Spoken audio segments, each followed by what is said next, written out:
नमस्कार, मी अभिजित करंडे. माझा विशेषमध्ये आपल्या सगळ्यांचं स्वागत. मेरा देश बदल रहा है ही मोदींची टॅगलाईन अलीकडे हर एक माणसाच्या तोंडावर आहे. नोटाबंदीच्या निर्णयानंतर आठवडाभर त्याचं कौतुक होतं. लोक बँकांबाहेर शांतपणे रांगा लावून उभी होती. किरकोळ घटना वगळता कुठंही दंगाधोपा नाही, वाद नाही. म्हणजे 125 कोटीच्या देशात एखादी दुसरी घटना होऊन आपण समजू शकतो. पण आता 10 दिवसानंतर रांगा कमी होत नाहीये. लोकांना 4,500 ऐवजी फक्त 2,000 मिळत आहेत. त्यासाठी कुणीतरी काळ्याचं पांढरं करतंय असंही कारण दिलं जात आहे. पण त्यापुढे जाऊन ज्या सहकारी आणि अर्बन बँका महाराष्ट्राच्या ग्रामीण अर्थव्यवस्थेच्या रक्तवाहिन्या आहेत त्यांनाच मोदी सरकारनं ब्लॉक केलंय. कारण एकतर जिल्हा बँकांमध्ये जुन्या नोटा घ्यायला परवानगी नाकारली आहे आणि दुसरीकडे सहकारी आणि अर्बन बँकांना नीटचा पैशांचा पुरवठा होत नाहीये. त्यामुळे खरं तर जे सामान्य लोक अशा बँकांचे खातेदार आहेत, ज्यांनी आपल्या कष्टाचा आणि घामाचा पैसा बँकांमध्ये ठेवला आहे, त्यांनाच हक्काच्या पैशांसाठी हात पसरण्याची वेळ आली आहे. त्यामुळे प्रश्न असा आहे की नागरी सहकारी बँकांसोबत असहकार्य का होत आहे, की नोटाबंदीच्या निर्णयाआडून हा सहकारी नागरी बँकांचा गळा घोटण्याचा प्रयत्न आहे. आणि चर्चेसाठी आपल्यासोबत आहेत कॉस्मॉस बँकेचे अध्यक्ष मिलिंद काळे, बँकिंग क्षेत्राचे तज्ज्ञ विश्वास उडगी, TJSB बँकेचे अध्यक्ष विद्याधर वैशंपायन आणि अर्थक्रांतीचे ट्रस्टी अनिल शिंदे. सुरुवातीला मी मिलिंद काळे सरांकडे जाणार आहे. काळे सर, नेमकी अडचण आता काय आहे? नेमकी अडचण नागरी सहकारी बँकांना ज्या प्रमाणात मागणी पैशाची होती आहे त्या प्रमाणात पुरवठा होत नाहीये, हीच खरी सगळ्यात मोठी अडचण आहे. नागरी पुरवठा बँकांना एकतर करन्सी चेस्ट कडून पैसा येतो किंवा डायरेक्ट RBI कडून पैसा येतो. या ज्या प्रायव्हेट सेक्टर किंवा नॅशनलाइज बँकांकडे करन्सी चेस्ट आहेत त्या पुरेसा पैसा नागरी सहकारी बँकांना देत नाहीयेत. आणि त्याचप्रमाणे रिझर्व्ह बँक ऑफ इंडियाचं पोर्ट ऑफिस जे आहे ते सुद्धा पुरेसा पैसा या नागरी सहकारी बँकांना देत नसल्यामुळे समोर खातेदारांना सामोरं जाताना अतिशय अवघड परिस्थिती नागरी सहकारी बँकांची झालेली आहे. अच्छा, पण नेमक्या अडचणी काय? म्हणजे आता ही झाली पैशांचा पुरवठा होत नाहीये म्हणून खातेदारांना अडचणी सोसाव्या लागतात. पण अशा ज्या बँका आहेत, ज्या नागरी अर्बन सहकारी बँका आहेत, म्हणजे जवळपास देशात सुमारे 1600 नागरी सहकारी बँका आहेत, त्यापैकी छोट्या बँकांची संख्या ही जवळपास 1200 आहे. तर ह्या सगळ्या बँकांना जर नीटपणे पतपुरवठा होत नसेल तर या बँका टिकतील, राहतील असं तुम्हाला वाटतंय का? नाही, 100% टिकून राहतील. ही टेम्पररी फेज आहे. कायम काय RBI कडून पैसे कमी येतात असं होत नाही. पण आताच्या या परिस्थितीमध्ये नक्की दुजाभाव केला जातो आहे. ज्या वेळेला reserve bank of India currency चेस्टला पैसे देते आहे तेव्हा नॅशनलाइज आणि प्रायव्हेट बँकांच्या करन्सी चेस्टला त्यांनी इतके टक्के कोटा या नागरी सहकारी बँकांना द्यावा अशा सूचना दिल्या पाहिजेत. आणि त्या जर का दिल्या तर खरंच हा सहकार क्षेत्र जे आहे ते जगवण्याची रिझर्व्ह बँकेची इच्छा आहे असं सिद्ध होईल. आणि त्या सूचना त्यांनी आतापर्यंत दिलेल्या कुठे दिसत नाहीये. ठीक आहे, TJSB बँकेचे वैशंपायन सर आहेत आपल्यासोबत. वैशंपायन सर, हा दुजाभाव का होतोय असं तुम्हाला वाटतं? खरं तर RBIने काय असा दुजाभाव करण्याची गरज नाहीये, कारण सहकारी अर्बन बँका वाढल्या पाहिजेत अशीच त्यांची खरं तर इच्छा किंवा तशीच त्यांची प्रकृती असली पाहिजे खरं तर RBIची. बरोबर. तर आता जे ओव्हरऑल शॉर्टेज आहे कॅश RBI कडे, त्याच्यामुळे मला वाटतं अशा पद्धतीने दुजाभाव होतोय.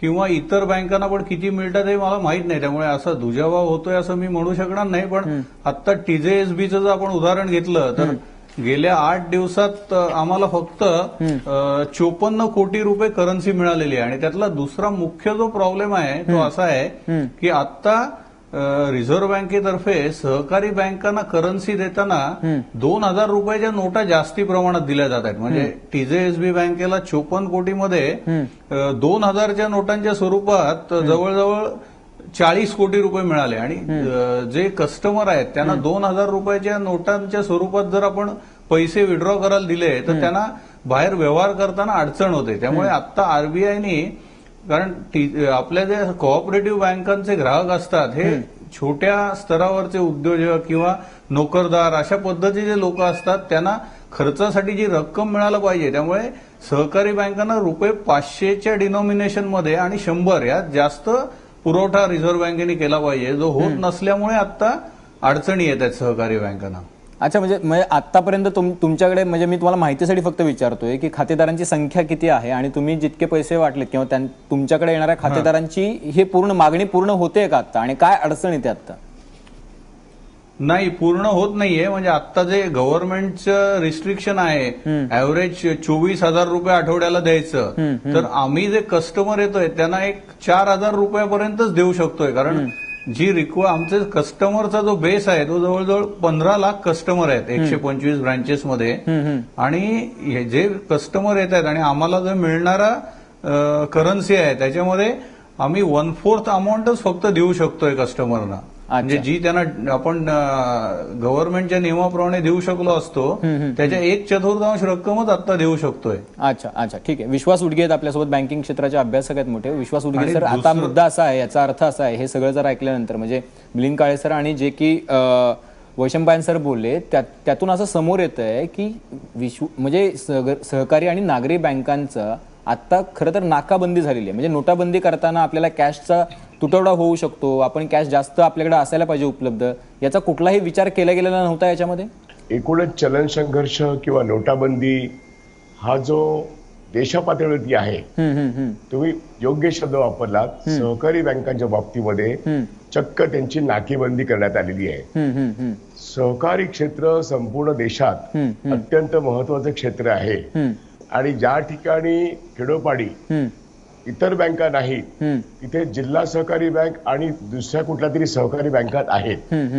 आणि त्या सहकारी बँकांवरती ग्रामीण जनता, तालुक्याची जनता, जिल्ह्याची जनता ही पूर्णपणे अवलंबून आहे. शहरांमध्ये सुद्धा ज्या नागरी बँका आहेत त्याच्यावरती मध्यमवर्गीय नोकरदार आणि छोटे व्यापारी अवलंबून आहेत.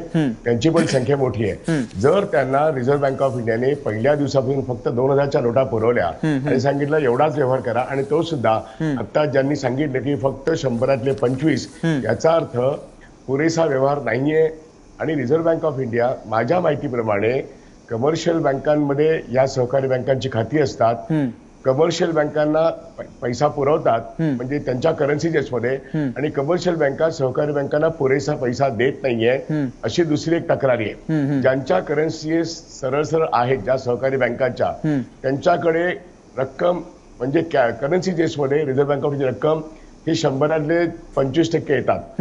आता असं जर असेल तर यांचा सहकारी बँकांचा आणि जिल्हा सहकारी बँकांच्या खातेदाराने तो या देशभरामध्ये नाही म्हटलं तरी काही कोटीमध्ये आहे. यांची तुम्ही नाकेबंदी करता. सहकारी बँकांची नाकेबंदी याचा अर्थ या त्यांच्या खातेदारांच्या खिशामध्ये किंवा घरामध्ये जर काही कॅश असेल 500ची आणि 1000ची, ती त्यांनी बँकात आणायची कुठे आणि त्यांनी दुसऱ्याच्या बँकेत का द्यावं. आणि अगदी खेडोपाडी जर बघितलं किंवा अगदी शहरातही बघितलं तर या नागरी सहकारी बँका अतिशय घराजवळच्या आहेत.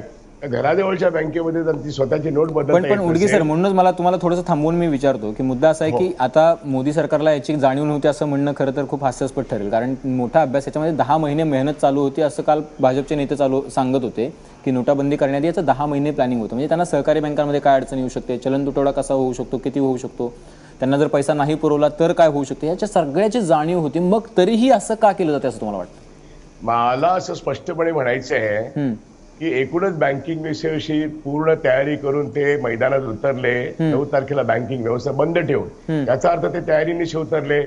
मग 10 तारखेपासून त्यांनी राष्ट्रीयकृत बँकांना किंवा बँकिंग सिस्टमलाच कमी पैसा दिलेला आहे आणि सहकारी बँकांना सापत्न भावाची वागणूक दिली आहे किंवा दिलेलीच नाहीये. म्हणजे त्यांना सहकारी बँकांचा गळा घोटायचा आहे का?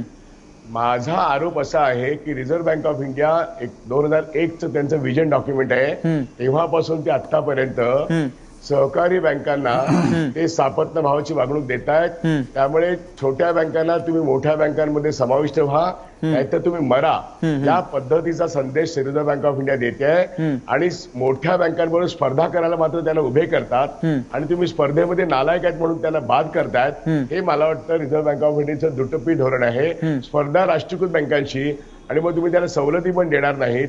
त्यांचा जो काही उत्पन्न आहे त्याला टॅक्स पण लावणार.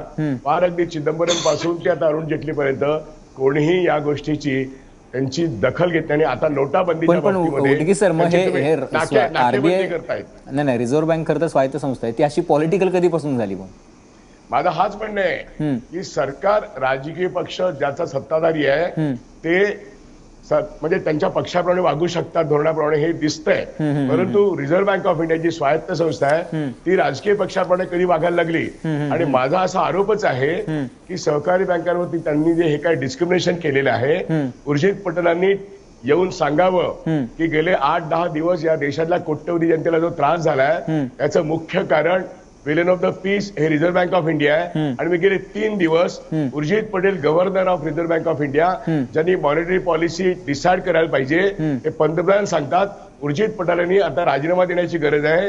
याच्यावरती मी मुलाखत दिलेली आहे. लोकसभा सुरू आहे. रिझर्व्ह बँक ऑफ इंडियाचा हा व्यवहार अत्यंत गैर आहे. व्यवहार गैर आहे. आपल्यासोबत अर्थक्रांतीचे शिंदे सर पण आहे. शिंदे सर, आता तुम्ही ऐकलं विश्वास उडगे अतिशय गंभीर आरोप केलाय त्यांनी खरं तर. पण 14 लाख कोटीची करन्सी ज्यावेळेला चलनामधून बाद होते, अर्थात आपण असं समजूया की त्यातला 7 लाख कोटीचा डेट स्टॉक होता, काळा पैसा लोकांनी साठवलेला, ज्याच्यावरती प्रचंड लोकांना आक्षेप आहे.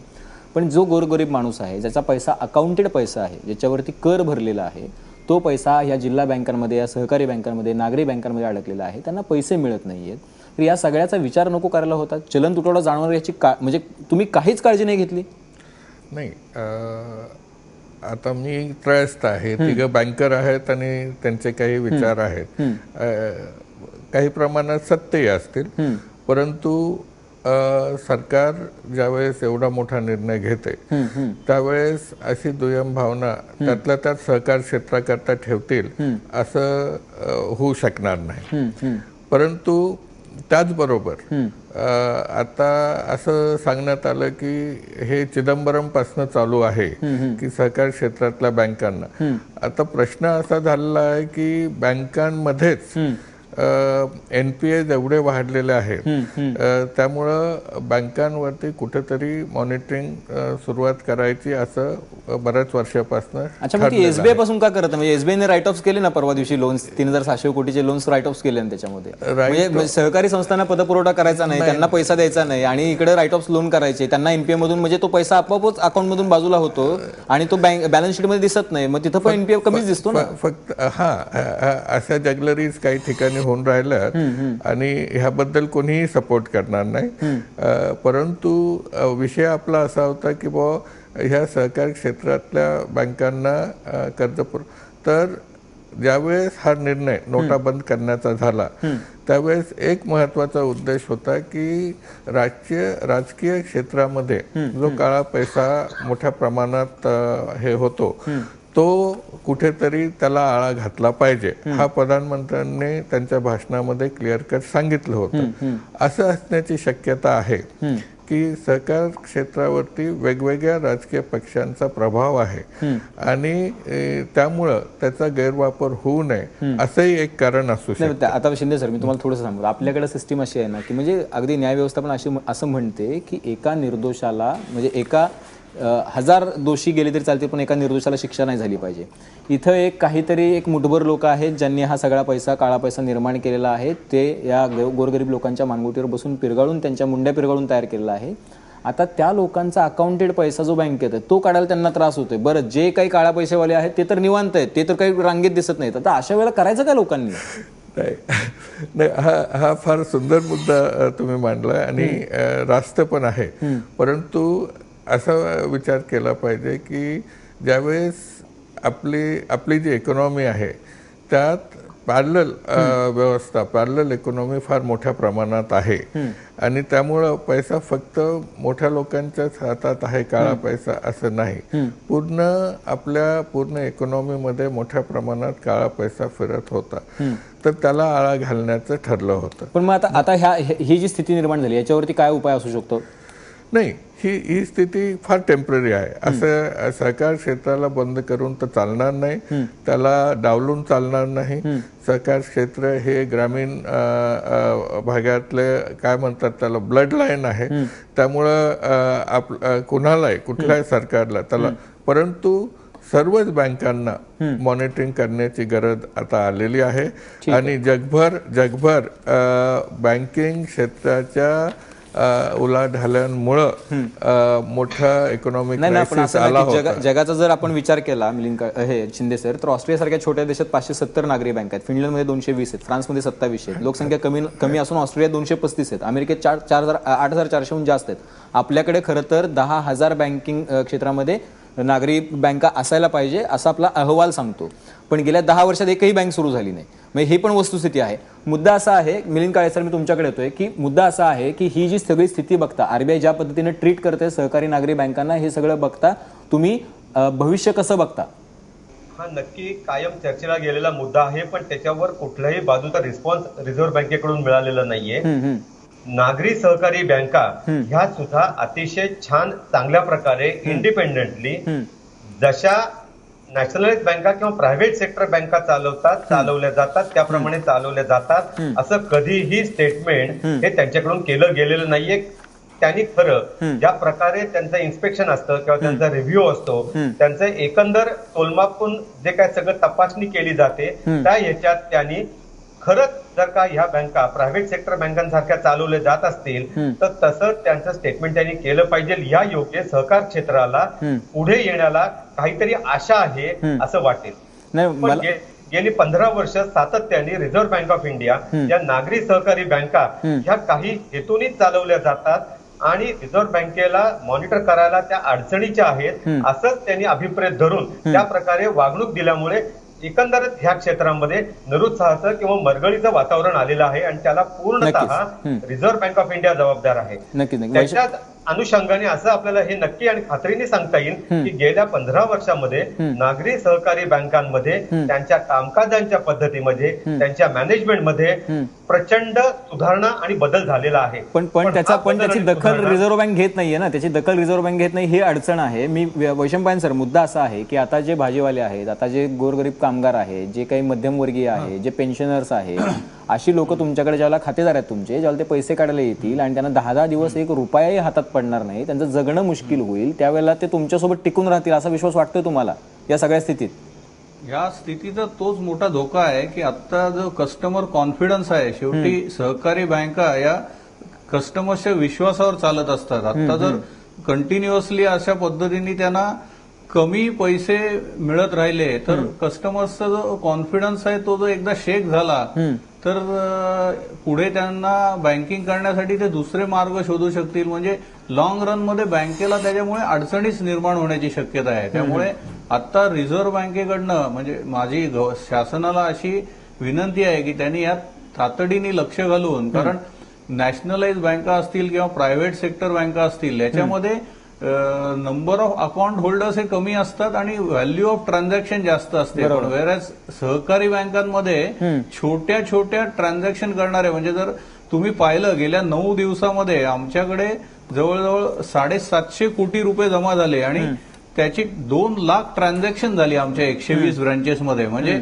आमचे जे बँकेचे कर्मचारी आहेत हे पूर्णपणे सपोर्ट करायला तयार आहेत. शासनाचा हा जो निर्णय आहे की काळा पैसा आणि काउंटरफिट नोट्स या चलनातनं गेल्या पाहिजेत, याच्यासाठी सहकारी बँकांचे कर्मचारी पूर्णपणे सहभाग द्यायला तयार असताना त्यांना जे हा सहभाग द्यायचा आहे तो देण्यासाठी नक्कीच करन्सीची अवेलेबिलिटी व्हायला पाहिजे, ती होत नाही. ती जर झाली, कारण आता जर तुम्ही पाहिलं तर 2 लाख ट्रान्झॅक्शन आणि 1.5 लाख काढण्याची, तर म्हणजे कर्मचारी वेळेचा कुठलाही विचार न करता काम करतात. पण म्हणजे रिझर्व्ह बँकेने सहकार्य केलं पाहिजे ही भावना आहे तुमची, पण त्याच्याकडे लक्ष दिलं जात नाहीये. मी शिंदे सर तुमच्याकडे येतोय. मुद्दा असा आहे की मी पुन्हा एकदा तुम्हाला त्या प्रश्नाकडे घेऊन येतो की 2000च्या नोटा, म्हणजे आता त्या मिलिंद काळे सरांनी सांगितलं की सॉरी वैशंपायन सरांनी सांगितलं की 40 कोटी 54 कोटी देता, 40 कोटी त्यातले तुम्ही 2000 देता.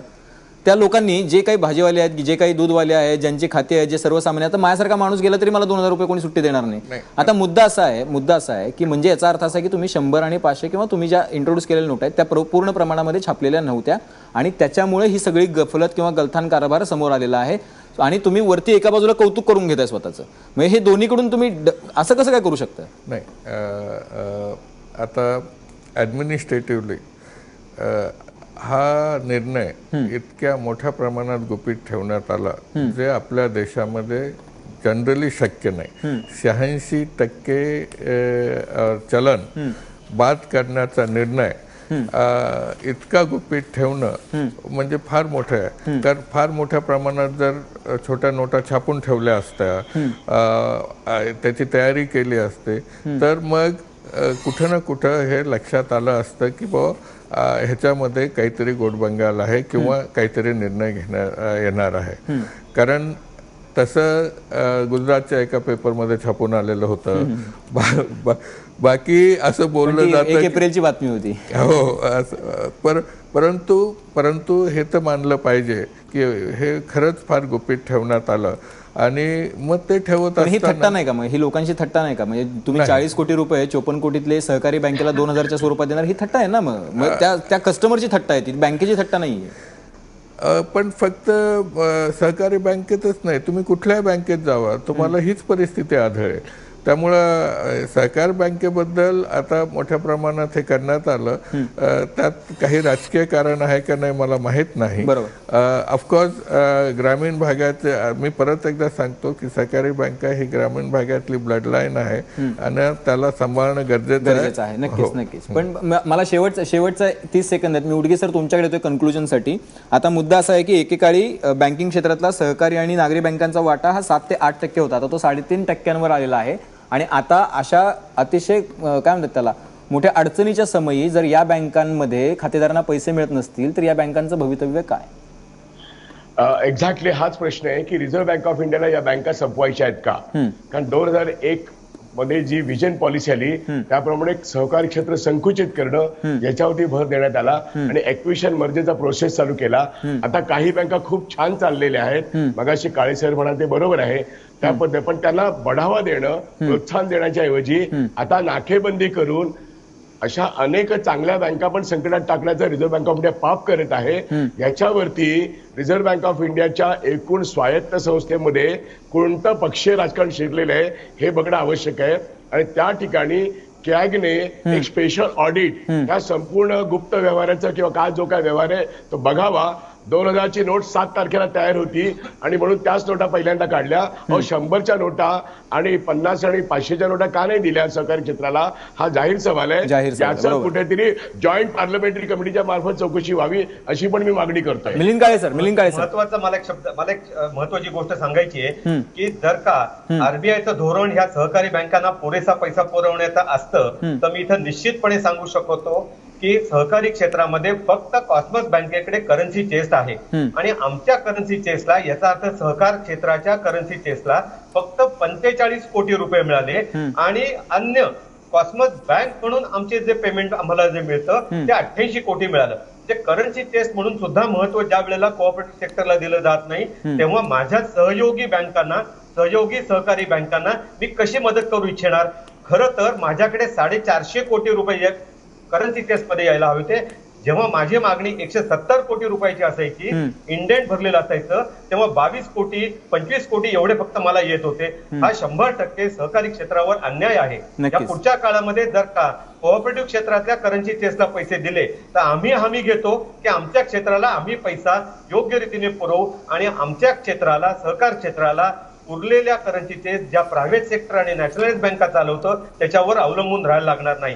याकरता खरा न्याय द्यायचा असेल तर सहकारी क्षेत्राने आमच्यावर विश्वास टाकून रिझर्व्ह बँकेने आमच्या हातात पैसे वाटण्याकरता मुबलक पैशाचा पुरवठा केला पाहिजे. नक्कीच. अतिशय महत्त्वाचा मुद्दा आहे. कसा आहे की नागरी आणि सहकारी बँकांचे खातेदार हे काही मोठे उद्योगपती नसतात की ज्यांचे बिलिनियर्स आणि मिलिनियर्स असे नसतात. त्याच्यामुळे कदाचित मिलिंद काळे सर आणि वैशम पायन सर तुमची थोडी कोंडी होऊ शकते यावेळेला.